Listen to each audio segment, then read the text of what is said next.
نحمده ونصلي ونسلم على رسوله الكريم أما بعد أعوذ بالله من الشيطان الرجيم بسم الله الرحمن الرحيم رب زدني علما رب يسر ولا تعسر وتمم بالخير وبك نستعين يا فتاح يا فتاح يا فتاح رب اشرح لي صدري ويسر لي أمري واحلل عقدة من لساني يفقهوا قولي اللهم صل على سيدنا ومولانا محمد وبارک وسلم وصلی علیہ۔ مختصر تربیت اولاد اور اسلام کے حوالے سے آج چھٹی نشست ہے۔ اس میں اب تک جو قسم اول ہے اس میں 4 فصلیں تھیں۔ پہلی فصل مثالی شادی اور شادی کا تربیت سے ربط اور تعلق، اس پر بات ہو چکی ہے۔ اس کے بعد دوسری فصل جس میں بچوں سے متعلق نفسیاتی شعور، اس سے متعلق بھی بات ہو چکی ہے۔ اب تیسری فصل بچے سے متعلق عمومی احکامات، نومولود سے متعلق عمومی احکامات۔ تو اس فصل کو 4 مختلف بحثوں پر منقسم کیا گیا ہے۔ سب سے پہلے کہ بچہ جب پیدا ہوتا ہے تو مربی کو کیا کرنا چاہیے، تربیت کرنے والے کو بچے کی پیدائش کے فوراً بعد کیا کام کرنا چاہیے۔ اس کے بعد بچے کے نام رکھنے اور اس کے احکامات سے متعلق، پھر عقیقہ اور اس کے احکامات، اور چوتھے نمبر پہ ختنہ اور اس کے احکامات۔ یعنی بچے کی پیدائش کے بعد جو کام کیے جاتے ہیں تو اس سے متعلق اس فصل میں بات کی جائے گی۔ سب سے پہلے بچے کی پیدائش پر تربیت کرنے والے مربی کو کیا کرنا چاہیے۔ دین اسلام نے بچے سے متعلق تمام احکامات کھول کر بیان کیے ہیں اور تربیت سے متعلق بنیادی اصولوں کو واضح کر کے پیش کیا، جن میں سے بچے کی ولادت پر درج ذیل احکامات بھی ہیں۔ سب سے پہلے جب بچے کی پیدائش ہوتی ہے تو مبارکباد اور خوشی کا اظہار کیا جاتا ہے۔ تو کیا یہ مبارکباد دینا جائز ہے اور اس خوشی کا اظہار کرنا جائز ہے؟ تو یقیناً جائز ہے، اور مستحب یہ ہے کہ بچے کی پیدائش پر مسلمان ایک دوسرے، جس کے گھر میں بچہ پیدا ہوا ہے، اس کو اس کے عزیز و اقارب مبارکباد دیں اور اس کی خوشی میں اضافہ کریں۔ یعنی اس کے ساتھ اس کو جا کر مبارکباد دیں، اور ہو سکے تو اس کے لیے دعاؤں کا اہتمام کریں۔ کوئی اگر تحفے تحائف کا تبادلہ کرنا چاہے تو اس کی بھی گنجائش ہے، اگر ہدایہ وغیرہ دیتے ہیں، لیکن اس میں اس بات کا لحاظ رکھنا ضروری ہے کہ ایک تو فضول خرچی اور اسراف نہ ہو، دوسرا یہ بطور قرض کے نہ ہو، اس کو بطور رسم کے نہیں بنانا چاہیے، نہ اس کو لازم سمجھنا چاہیے۔ ایک آدمی کے پاس اگر تحفہ دینے کے لیے گنجائش نہ ہو تو وہ صرف دعاؤں پہ اکتفا کر لے، تب بھی کوئی مسئلہ نہیں ہے۔ لازمی نہیں ہے کہ وہ قرضہ اٹھا کر یا اپنے آپ کو تنگ کر کے اور رسم کے طور پہ، نام کے طور پہ کہ فلاں آیا تھا اور اس نے یہ چیز دی تھی اور یہ چیز دی تھی، تو ایسا معاملہ نہ ہو، بلکہ پیار، محبت اور الفت کو پروان چڑھانے کے لیے وہ اگر اس کے پاس گنجائش ہو تو وہ تحفے تحائف کا تبادلہ کر سکتے ہیں۔ تو مصنف رحمۃ اللہ علیہ فرماتے ہیں کہ مستحب یہ ہے کہ بچہ کی پیدائش پر مسلمان بھائی کو مبارکباد دے کر اس کی خوشی میں اضافہ کیا جائے۔ اس سے مسلمان خاندانوں میں محبت اور الفت کی فضا قائم ہوتی ہے، اور اگر مبارکباد نہ دے سکے تو نومولود کے لیے دعا کرے۔ قرآن کریم میں حضرت ابراہیم علیہ السلام اور ان کی اہلیہ کے لیے مبارکباد اور خوشی کا تذکرہ وارد ہوا ہے۔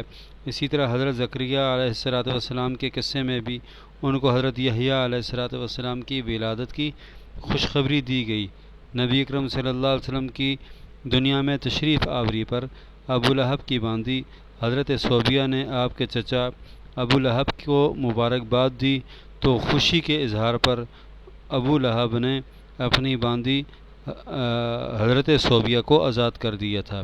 بچہ کی پیدائش پر یوں مبارکباد دی جائے کہ اللہ تعالیٰ نے آپ کو جو بچہ عطا فرمایا ہے اس میں برکت دے، اللہ تعالیٰ کے شکر کی توفیق نصیب ہو اور وہ نیک و پارسا بنے، طویل عمر اور صحت پائے۔ یا اس سے ملتے جلتے الفاظ ہوں کہ جس میں خوشی کا اظہار کیا جائے اور اس کے لیے نیک تمناؤں اور دعاؤں کی صورت میں اس کی خوشی میں اضافہ کیا جائے نومولود کے والدین یا مربی کے۔ مبارکباد کے حوالے سے ایک اور اہم مسئلہ کہ اگر کسی کے ہاں لڑکا یا لڑکی ہو تو دونوں پہ یکساں خوشی کا اظہار کرنا چاہیے۔ یہ نہیں کہ لڑکا پیدا ہو تو بہت زیادہ خوشی کرے اور لڑکی پیدا ہو تو اس پہ منہ بنا کے اور عبوساً قمطریرہ کی طرح بیٹھ جائیں، تو ایسا نہیں ہے، بلکہ دونوں پر یکساں خوشی کا اظہار ہونا چاہیے۔ تو مبارکباد لڑکا اور لڑکی دونوں پر دینا چاہیے۔ اچھا، بعض خاندانوں میں مختلف ہدایہ، مٹھائی، پیسے وغیرہ پیش کرتے ہیں، تو یہ فرمان نبوی ہدیہ دو اور محبت پیدا کرو کے ضمن میں داخل ہے۔ اس سے محبت اور الفت بڑھتی ہے۔ البتہ اسے رسم نہیں بنانا چاہیے اور نہ اسے لازم سمجھنا چاہیے، اور نہ ہی غیر مسلموں کے طور طریقوں پر چلنا چاہیے۔ اسراف سے، فضول خرچی سے بچنا چاہیے۔ تو پہلا کام یہ ہے کہ بچے کی پیدائش پر مبارکباد۔ دوسرا کام کہ بچے کی پیدائش کے بعد بچے کے کان میں اذان اور اقامت کہنا۔ نومولود کے دائیں کان میں اذان اور بائیں میں اقامت کہی جائے گی۔ غسل کے فوراً بعد ایسا کرنا چاہیے، یعنی بچے کو پاک صاف کر کے جو پہلا کام کیا جاتا ہے وہ اذان اور اقامت ہے۔ حضرت فاطمہ رضی اللہ تعالیٰ عنہ کے ہاں جب حضرت حسن رضی اللہ تعالیٰ عنہ کی پیدائش ہوئی تو نبی اکرم صلی اللہ علیہ وسلم نے ان کے کان میں اذان کہی۔ اس کی برکت سے بچے کو ام الصبیان کی بیماری نہ ہوگی۔ ایک مخصوص قسم کی بیماری ہے جو بچوں میں عموماً ہو جاتی ہے، تو اذان کی برکت سے وہ بیماری نہیں ہوگی۔ حافظ ابن قیم رحمۃ اللہ علیہ، انہوں نے اذان اور اقامت کا راز یہ لکھا ہے، حکمت یہ بتائی ہے کہ انسان کے کان میں سب سے پہلے ایسے کلمات پڑھیں جو اللہ تعالیٰ کی عظمت اور کبریائی پر مشتمل ہوں، یعنی بچہ جب دنیا میں آتا ہے تو سب سے پہلے وہ کلمات سنیں جس میں اللہ تعالیٰ کی بڑائی، کبریائی اور اس کی عظمت کا اظہار ہوتا ہو، اور وہ کلمہ شہادت پڑھا جائے جو اسلام میں داخل ہونے کا ذریعہ ہو۔ گویا یہ اسلام کے شعار کی تلقین ہے۔ اس کے علاوہ اذان اور اقامت سن کر شیطان دور بھاگتا ہے، جیسے حدیث مبارکہ میں ہے۔ تو اس میں ایک مصلحت یہ بھی ہے کہ بچہ کو ابتدا ہی سے اللہ جل شانہ اسلام اور عبادت الہیہ کی طرف دعوت دی جائے، اور شیطان کی دعوت سے پہلے رحمان کی دعوت اس تک پہنچ جائے، تاکہ عقیدہ، توحید و ایمان کی حفاظت بھی ہو اور شیطان اور خواہشات نفسانی سے بچنے کا انتظام اور اہتمام بھی ہو۔ تو پہلا کام بچے کی پیدائش پر مبارکباد۔ دوسرا کام بچے کو پاک صاف کر کے تو سب سے پہلے اس کی کان میں اذان اور دوسرے میں اقامت کہی جائے۔ تیسرے نمبر پہ جو کام ہے وہ بچے کی پیدائش پر تحنیک کرنا۔ تحنیک کسے کہتے ہیں؟ کہ بچے کی پہلی خوراک جو اس کو دی جاتی ہے تو وہ دینا، اور وہ اس کو گھٹی بھی کہتے ہیں، تحنیک بھی کہتے ہیں۔ تو تحنیک کا مطلب یہ ہے کہ کھجور چبا کر اس کا کچھ حصہ بچے کے تالو پر لگایا جائے تاکہ وہ اس کے حلق سے آسانی سے اتر جائے، کیونکہ بچہ جو پہلی خوراک ہوتی ہے تو وہ نرم خوراک ہونی چاہیے۔ تو اس میں کھجور کیونکہ عموماً سخت ہوتی ہے یا تھوڑا سا وہ ٹھوس ہوتی ہے، تو اس کو جو تحنیک دینے والا ہے، گٹی دینے والا ہے، وہ اپنے منہ میں ڈالے، اس کو تھوڑا سا چبائے، اور اس میں اس کے ساتھ لعاب بھی شامل ہو جائے گا تو وہ تھوڑا سا نرم ہو جائے گا۔ پھر وہ اپنی انگلی کے ساتھ لگا کر بچے کے منہ میں ڈالے اور اس کے تالو پہ لگائے، تو اس کی وجہ سے وہ کیونکہ نرم ہوگا، لعاب والا ہوگا، تو وہ اس کے تالو سے حلق میں بآسانی نیچے چلا جائے گا۔ تو یہ بچے کی پہلی خوراک ہوگی جو بطور گھٹی کے اس میں اسے دی جائے گی۔ اگر کھجور موجود نہ ہو تو کسی بھی میٹھی چیز جیسے مصری ہے، شہد ہے یا شیرہ ہے، اس کے تالو میں لگا دینا چاہیے تاکہ سنت پر عمل ہو اور اس کے ساتھ ساتھ ایک تو سنت میں عمل ہوگا، دوسرا اس گھٹی کی وجہ سے اس کے منہ کی رگیں اور پٹھیں مضبوط ہوں گی اور وہ تالو، جبڑے اور زبان سب کو حرکت دے سکے گا، اور اس حرکت کی وجہ سے جب وہ ماں کا دودھ پیے گا تو دودھ چوسنے کی استعداد اور صلاحیت پیدا ہو جائے گی۔ تحنیک کوئی شخص بھی دے سکتا ہے، لیکن بہتر یہ ہے کہ تحنیک کسی نیک متقی عالم یا بزرگ سے کرانا چاہیے، اور یہ تحنیک مستحب ہے، کوئی فرض لازم نہیں ہے، ورنہ بچے کے پیٹ میں جو بھی پہلی خوراک جائے گی وہ گھٹی ہی شمار ہوگی۔ حضرت ابو موسیٰ رضی اللہ تعالیٰ عنہ فرماتے ہیں کہ میرے ہاں بچہ پیدا ہوا، میں اسے نبی اکرم صلی اللہ علیہ وسلم کی خدمت میں لایا، آپ صلی اللہ علیہ وسلم نے اس کا نام ابراہیم رکھا اور کھجور سے اس کی تحنیک کی اور برکت کی دعا کر کے میرے حوالے کر دیا۔ اسی طرح حضرت انس رضی اللہ تعالیٰ عنہ نبی اکرم صلی اللہ علیہ وسلم کی خدمت میں حاضر ہوئے اور حضرت ابو طلحہ کے نومولود بیٹے کو لے کر گئے۔ آپ صلی اللہ علیہ وسلم نے کھجور چبا کر اس کے منہ میں ڈالی، تحنیک کی اور اس کا نام عبداللہ رکھا۔ تو یہاں نام سے متعلق اشارتاً آگے احادیث میں کہ تحنیک کے فوراً بعد بھی رکھا جا سکتا ہے، ورنہ آگے مستقل باب آ رہا ہے کہ بچے کا نام کب رکھا جائے۔ اس کے بعد تحنیک ہوگی، تحنیک کے بعد بچے کے سر کے بال، تو اس حوالے سے مصنف رحمۃ اللہ علیہ فرماتے ہیں کہ نومولود کے سر کے بال 7ویں دن مونڈ دینا چاہیے، اور اس کے بالوں کے برابر چاندی فقراء و غرباء میں صدقہ کرنا مستحب ہے۔ بچے کی پہلی حجامت جو کرائی جاتی ہے وہ 7ویں دن کرنا مستحب ہے، اور جتنے اس کے بال ہوں گے اس کے ہم وزن چاندی یا اس کے چاندی کی وزن کے مطابق اس کی قیمت صدقہ کرنا، اور صدقہ بھی فقراء اور غریبوں میں کرنا یہ مستحب ہے۔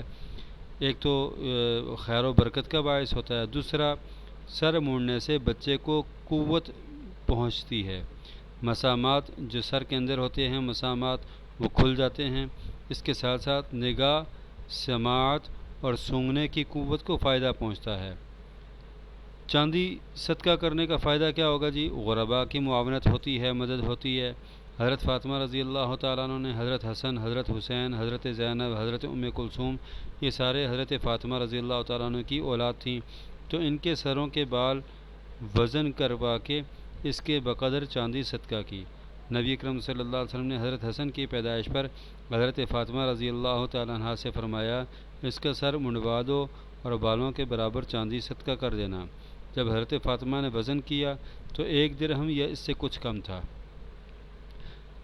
سارے سر کے بال مونڈنے چاہیے، یہ نہیں کہ کچھ کاٹ دیے اور کچھ چھوڑ دیے، تو یہ قضاء کہلاتا ہے جو کہ حدیث مبارکہ کی روح سے ممنوع ہے۔ اس میں ایک تو سر کے ساتھ برابری نہیں ہوتی، بلکہ اس پر ظلم ہے کہ کچھ کو ننگا کر دیا جائے اور کچھ کو چھپا رہنے دیا جائے، اور یہ بالکل اسی طرح ہے کہ جس طرح جسم کا کچھ حصہ دھوپ میں اور کچھ کو سائے میں رکھنے، یا ایک چپل پہن کر دوسرے پاؤں میں چپل نہ پہنے اور یوں چلے، تو اس سے احادیث مبارکہ میں منع کیا گیا ہے۔ ایک چیز، دوسرا یہ کہ یہ منظر شکل و صورت اور اس کو بگاڑنے اور ہیئت کو تبدیل کرنے، غیر مسلموں کے بال اور ان جیسی وضع قطع بنانے سے روکنا بھی مقصود ہے کہ من تشبہ بقوم فہو منہم، تو ان مستحبات پر ضرور عمل کرنا چاہیے تاکہ فرائض پر عمل آسانی سے ہو سکے۔ جو شخص مستحبات کی پابندی کرتا ہے تو اس کے لیے نفل کی پابندی کرنا آسان ہوتا ہے، اور جو شخص نفل کی پابندی کر لے تو اس کے لیے سنت غیر موقدہ پہ عمل کرنا آسان ہوتا ہے، اور جو شخص سنت غیر موقدہ پہ عمل کرے تو اس کے لیے سنت موقدہ پہ عمل کرنا آسان ہوتا ہے، اور جو شخص سنت موقدہ کا عامل ہو، اس پہ عمل کرنے والا ہو، تو اس کے لیے واجبات اور فرائض بجا لانا انتہائی آسان ہو جاتا ہے۔ لیکن جو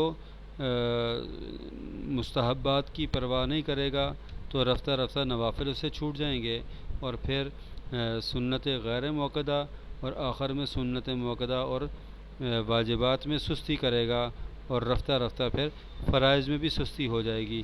اس لیے علماء اور فقہاء فرماتے ہیں کہ مستحبات کی بھی اسی طرح ترتیب میں لانا چاہیے جیسے فرائض کو عمل میں لایا جاتا ہے۔ یہ اعمال کی باڑ ہے۔ جیسے کوئی گھر کے چار دیواری بناتا ہے تو وہ چار دیواری حفاظت کے لیے ہوتی ہے، استعمال کے لیے نہیں ہوتی۔ لیکن اگر چار دیواری نہیں ہوگی تو کوئی بھی چور، اچکا، جانور اور ہر گزرنے والا وہاں سے گزرے گا، لیکن اگر چار دیواری ہوگی تو وہاں سے ہر شخص گزر نہیں سکے گا۔ تو یہ مستحبات اور نوافل، یہ اعمال اور فرائض واجبات کے ارد گرد باڑ ہوتی ہے، چار دیواری ہوتی ہے، اور اس سے ان فرائض کی حفاظت بھی ہوتی ہے ایک۔ اور دوسرا، اگر فرائض میں کوئی کمی بیشی رہ جائے تو ان نوافل اور مستحبات سے اس کی تلافی ہو جاتی ہے، کمی بیشی دور ہو جاتی ہے۔ اچھا، ایک بحث تو یہ ہے کہ بچے کی پیدائش پر مربی کو کیا کرنا چاہیے۔ تو اس میں بتایا کہ بچے کی پیدائش پر مبارکباد دینی چاہیے، بچے کے کان میں اذان اقامت کہنی چاہیے، بچے کی پیدائش پہ تہنیک کرنی چاہیے، اس کے سر کے بال مونڈنے چاہیے 7ویں دن۔ دوسرا، اب بچے کے نام سے متعلق اور اس کے متعلقہ احکامات۔ تو بچے کو نام کیوں رکھا جاتا ہے؟ تاکہ دو مختلف یا ایک سے زائد بچوں کے درمیان میں تمیز ہو سکے کہ یہ عبداللہ فلاں بچہ ہے، عبداللہ عبد الرحمن یہ بچہ ہے، عثمان یہ ہے، علی یہ ہے، معاویہ یہ ہے، طلحہ یہ ہے۔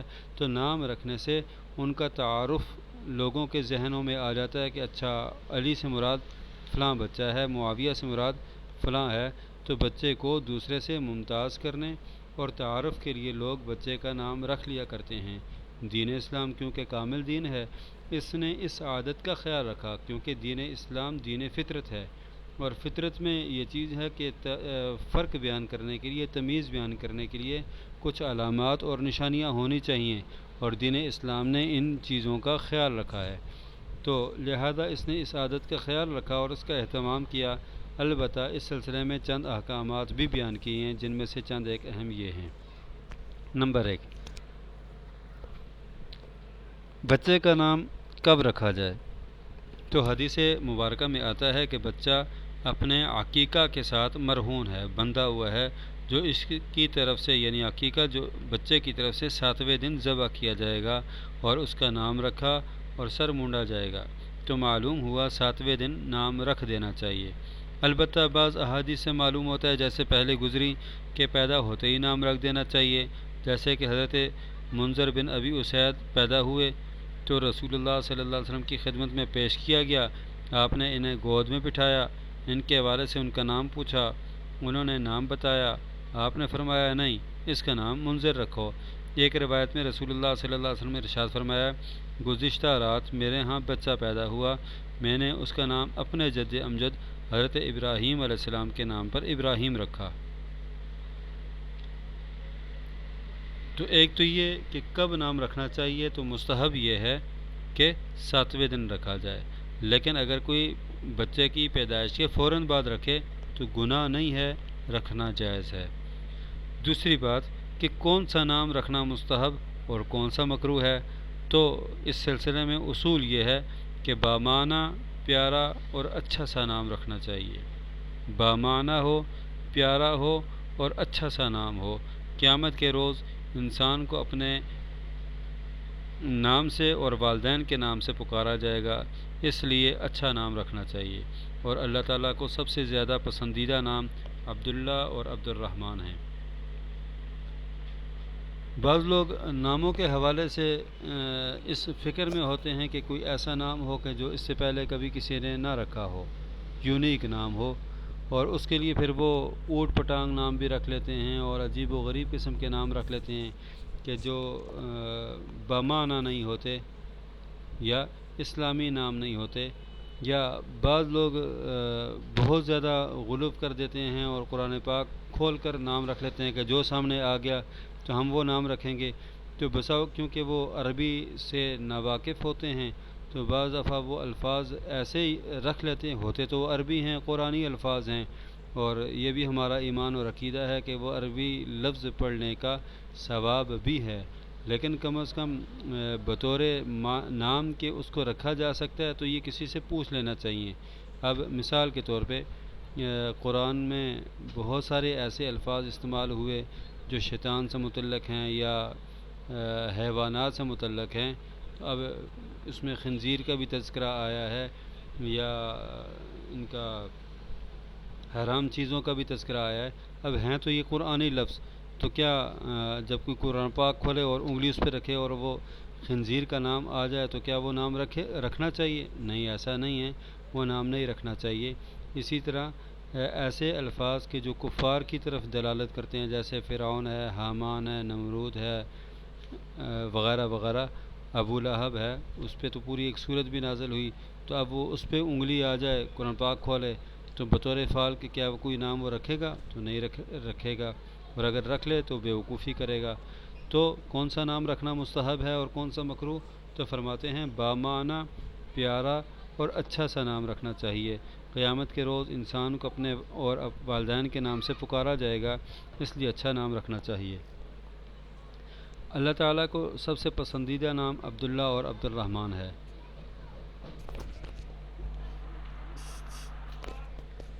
ایسا نام رکھنا منع ہے جس سے بچے کی شخصیت متاثر ہو اور وہ مذاق کا سبب بنے.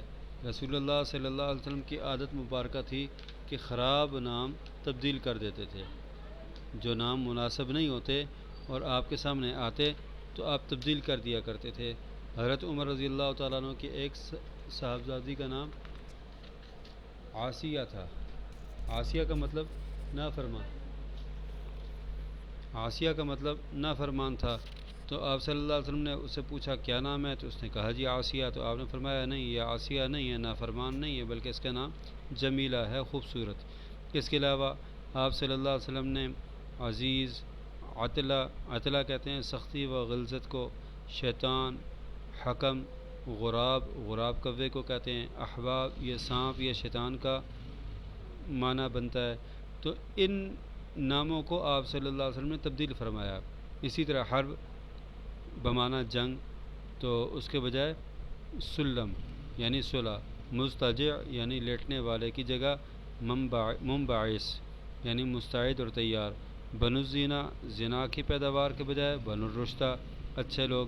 بنو المغویہ، گمراہ کرنے والے کے بجائے بنو رشد رکھا. حضرت حسن پیدا ہوئے تو حضرت علی سے پوچھا کیا نام رکھا؟ تو انہوں نے کہا جی حرب رکھا. تو آپ نے کہا یہ حرب، جنگ، یہ تو اچھا نام نہیں ہے، حسن نام رکھیں. پھر حضرت حسین کی پیدائش ہوئی تو آپ صلی اللہ علیہ وسلم نے پھر پوچھا کیا نام رکھا؟ انہوں نے کہا حرب، کیونکہ اس دور میں بہادری وہ جنگوں کی صورت میں ظاہر ہوتی تھی. تو حضرت علی رضی اللہ تعالیٰ عنہ نے یہ نام اس لیے رکھا کہ یہ میرا بیٹا شجاع بنے، بہادر بنے، جنگوں سے ڈرنے والا نہ ہو. تو حرب نام رکھا.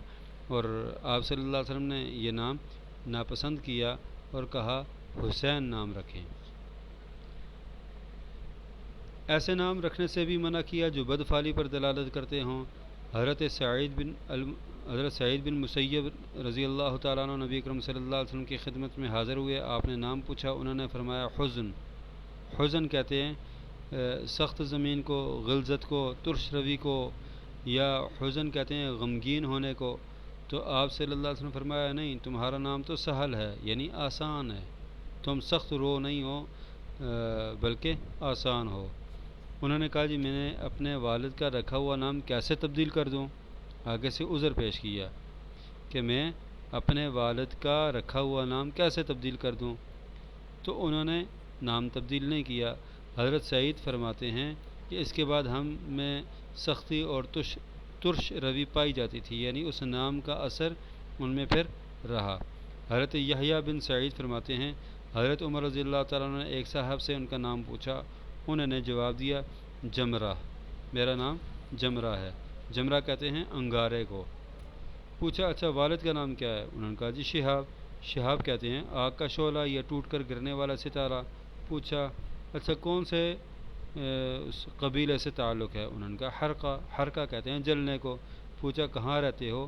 تو انہوں نے کہا حرۃ النار، آگ کے سنگریزوں پر. پھر پوچھا یہ کون سا محلہ ہے، کون سی جگہ؟ کہا ذات اللظا، شعلوں والی آگ. حضرت عمر نے فرمایا جلدی جاؤ جلدی جاؤ، گھر پہنچو، تمہارے اہل و عیال آگ میں جل کر ہلاک ہو گئے. ہر چیز میں آگ، ہر چیز میں آگ. تو تو انہوں نے کہا بھاگ کے جاؤ اور تمہارے اہل و عیال تو آگ میں جل کر ہلاک ہو گئے.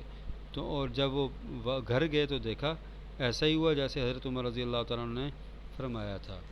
تو ایسے نام بھی نہیں رکھنے چاہیے جو بدفعلی پر دلالت کرنے والے ہوں.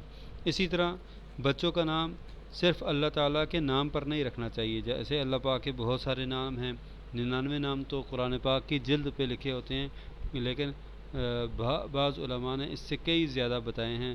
بعض میں 313 بھی آئے ہیں, بعض میں 1000 سے زیادہ اللہ تعالیٰ کے نام ذکر کیے گئے ہیں. تو ان ناموں میں اللہ ہے, احد ہے, صمد ہے, خالق ہے, رزاق ہے, وہاب ہے, وغیرہ وغیرہ, ستار ہے. تو صرف اکیلا نام رکھنا وہ جائز نہیں ہے, وہ تو اللہ کا نام ہے, اس کی صفت ہے. ہاں, عبد کا نام اس کے ساتھ اضافہ کیا جا سکتا ہے, جیسے عبد الاحد, عبد الصمد, عبد الخالق, عبد الرزاق.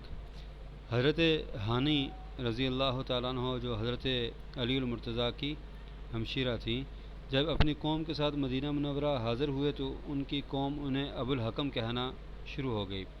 رسول اللہ صلی اللہ علیہ وسلم نے فرمایا حکم اللہ تعالیٰ ہی ہے, وہی فیصلہ کرنے والا ہے, تو تمہیں ابو الحکم کیوں کہتے ہیں؟ انہوں نے عرض کیا اگر میری قوم میں کسی بات میں اختلاف ہو جائے تو وہ مجھ سے فیصلہ کراتے ہیں. اچھا, یہ حضرت ہانی ہیں, ہانی نہیں ہیں, تو مجھ سے تسامح ہو گیا, یہ کوئی اور ہے. تو وہ مجھ سے فیصلہ کراتے ہیں اور جو میں فیصلہ کرتا ہوں اس سے دونوں فریقین خوش ہو جاتے ہیں. تو انہوں نے مجھ پہ ابو الحکم کہنا شروع کر دیا کہ فیصلہ کرنے والا. تو آپ صلی اللہ علیہ وسلم نے فرمایا یہ تو ٹھیک ہے کہ لوگوں میں اختلاف دور کرنا چاہیے, لیکن یہ بتاؤ تمہارا کوئی لڑکا ہے؟ تو انہوں نے عرض کیا شریح. فرمایا اب سے تمہاری کنیت ابو شریح ہے. اس زمانے میں نام کے ساتھ ساتھ کنیت کا بھی لوگ اہتمام کرتے تھے. ہمارے ہاں بر صغیر پاک و ہند میں کنیت بہت کم لوگ رکھتے ہیں, اکا دکا, ورنہ اس زمانے میں آپ صلی اللہ علیہ وسلم کے زمانے میں یا آپ صلی اللہ علیہ وسلم سے پہلے کے زمانے میں عموماً لوگ کنیت سے مشہور ہوتے تھے. حدیث میں ہے کہ قیامت کے روز اللہ تعالیٰ کے نزدیک سب سے زیادہ خبیث اور قابل عتاب وہ شخص ہوگا جسے شہنشاہ کہا جاتا ہوگا, اس لیے کہ شہنشاہ بادشاہوں کا بادشاہ وہ اللہ تعالیٰ ہے اور حکومت بھی اللہ تعالیٰ کے لیے ہے. اس لیے ایسے نام رکھنے سے بھی منع کیا, اور ایسے ناموں سے بھی منع کیا. پہلے تو کہا تھا کہ جو بد فعلی پر دلالت کرتے ہوں, ایسے ناموں سے بھی منع کیا کہ جو نیک فعلی پر دلالت کرتے ہوں.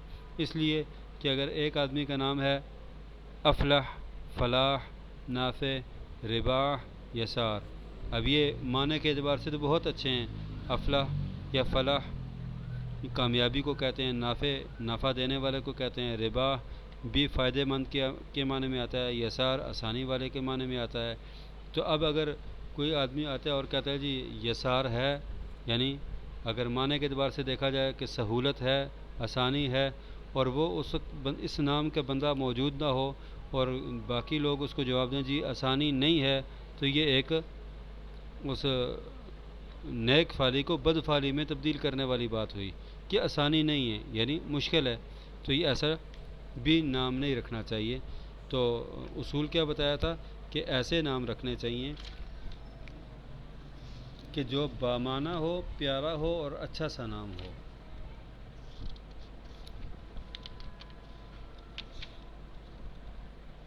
تو ایسے نام رکھنے سے بھی منع کیا کہ جو نیک فعلی پر دلالت کرتے ہوں, اس لیے کہ اگر وہ موجود نہ ہوں اور انہیں پکارا جائے, جیسے مثلا فلاح یعنی کامیاب, نافع نفع بخش, ربا فائدہ مند, یسار آسانی والا کہا جائے, تو جواب میں کہا جائے کہ افلاح, نافع, ربا اور یسار نہیں ہے, جو اچھی بات نہیں ہے. اس لیے کہ اس کا مطلب یہ ہوا کہ آسانی یا کامیابی یہاں نہیں ہے. حدیث میں ہے کہ اللہ تعالیٰ کو 4 کلمات بہت پسند ہیں, سبحان اللہ, الحمدللہ, ولا الہ الا اللہ, اللہ اکبر. تو تم اپنے بیٹے کا نام یسار, ربا, نجیح, افلح نہ رکھنا, اس لیے کہ تم پوچھو گے کہ کیا وہ یہاں ہیں اور وہ وہاں نہ ہوگا, تو جواب دینے والا کہے گا کہ یہاں نہیں ہے. تو یہ 4 نام ہیں, ان 4 پر اضافہ کر کے میری طرف منسوب نہ کرنا.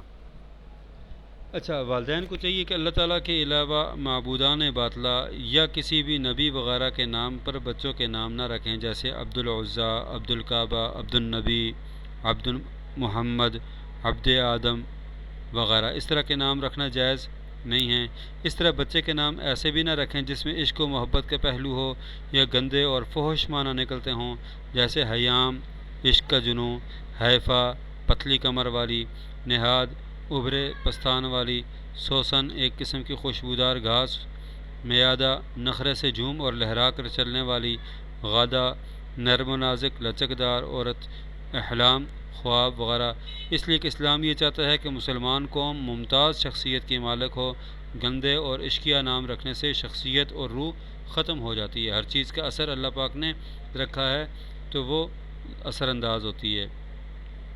رسول اللہ صلی اللہ علیہ وسلم نے امت مسلمہ کو انبیاء کرام علیہم الصلوۃ والسلام کے ناموں عبداللہ، عبد الرحمن جیسے مبارک اور بامعنی حقیقت پر مشتمل نام رکھنے کی ترغیب دی ہے تاکہ وہ ہمیشہ خیر امت کے لقب سے مستحق رہے اور انسانیت اور بشریت کی رہنمائی اور نور حق اور اسلام کی طرف دعوت دینے کے اپنے فریضے کو مضبوطی سے تھامے اور اس پر خیر و خوبی سے عمل پیرا رہے۔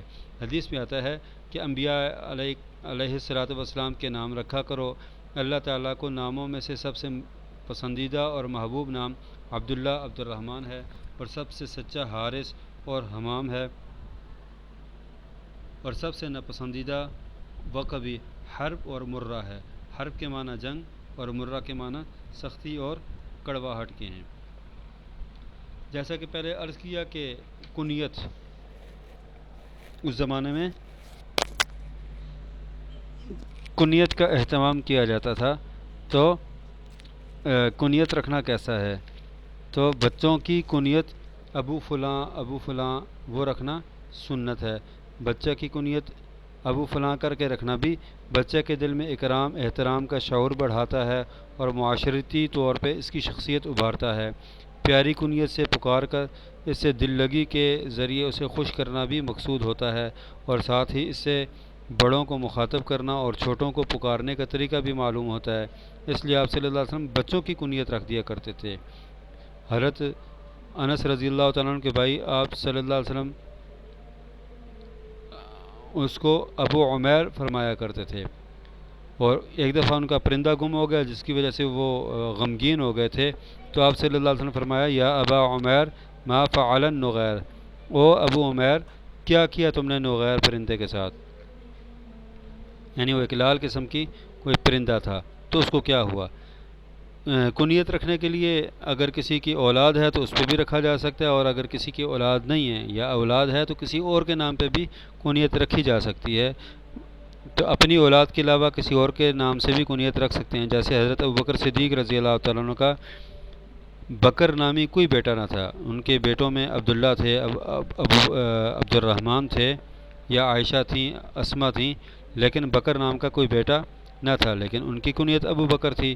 اس طرح حضرت عمر رضی اللہ تعالیٰ عنہ کی کنیت ابو حفص تھی۔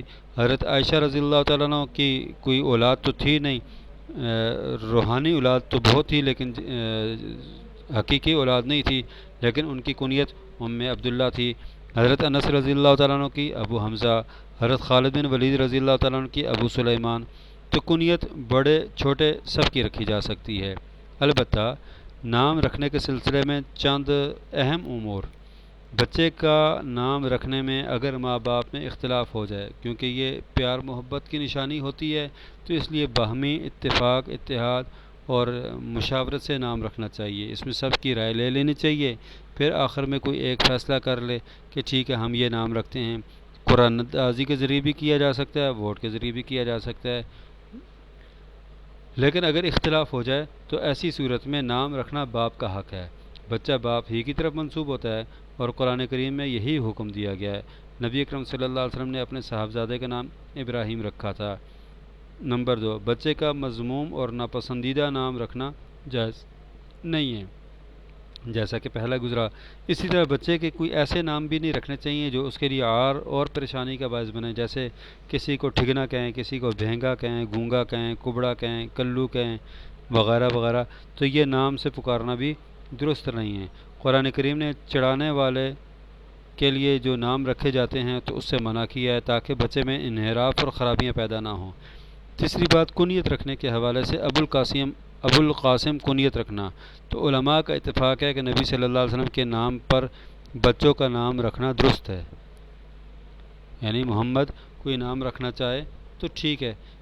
ایک صاحب نے اپنے بچے کا نام محمد رکھا تو قوم نے اس پر نکیر کی، برا بلا کہا بھئی یہ تم نے کیا نام رکھا ہے، نبی صلی اللہ علیہ وسلم کے نام کے برابر تم نام رکھتے ہو۔ تو وہ شخص آپ صلی اللہ علیہ وسلم کی خدمت میں حاضر ہوئے اور کہا جی میں نے اپنے بچے کا نام محمد رکھا۔ تو آپ صلی اللہ علیہ وسلم نے ارشاد فرمایا میرا نام رکھ لیا کرو، ہاں میری کنیت نہ رکھا کرو، اس لیے کہ میں تقسیم کرنے والا ہوں۔ ابو القاسم آپ صلی اللہ علیہ وسلم کی کنیت تھی اور قاسم تقسیم کرنے والا، میں تمہارے درمیان میں تقسیم کرتا ہوں۔ بہت سارے جو محمد نام کے فضائل ہیں، تو اس میں ایک ہی ہے کہ اگر کسی کی نرینہ اولاد نہ ہو رہی ہو تو وہ منت مان لے کہ اب جو میری اولاد ہو تو میں اس کا نام محمد رکھوں، تو تجربے سے یہ پتہ چلتا ہے کہ اللہ پاک پھر اس کو نرینہ اولاد دے دیتے ہیں۔ بہت سارے حدیث روایت کرنے والے ایسے بھی ہیں کہ جن کا 7 پشتوں تک نام محمد تھا، یعنی محمد بن محمد بن محمد بن محمد بن محمد۔ تو اس طرح بہت سارے لوگ جن کے باپ، بیٹا، دادا، پردادا کے نام محمد ہی تھے۔ نبی اکرم صلی اللہ علیہ وسلم کی کنیت یعنی ابو القاسم رکھنا کیسا ہے؟ نام رکھنا تو جائز ہے، ابو القاسم کنیت رکھنا کیسا ہے؟ تو اس میں مختلف اقوال ہیں، بعض نے اسے مکروہ کہا ہے اور بعض نے مباح، جیسا کہ دوسری احادیث سے معلوم ہوتا ہے۔ البتہ کنیت اور نام دونوں کو جمع کرنا، کہ کسی نے اپنا نام محمد بھی رکھا ہو اور کنیت بھی ابو محمد رکھی ہو، تو اس کو ناجائز قرار دیا ہے۔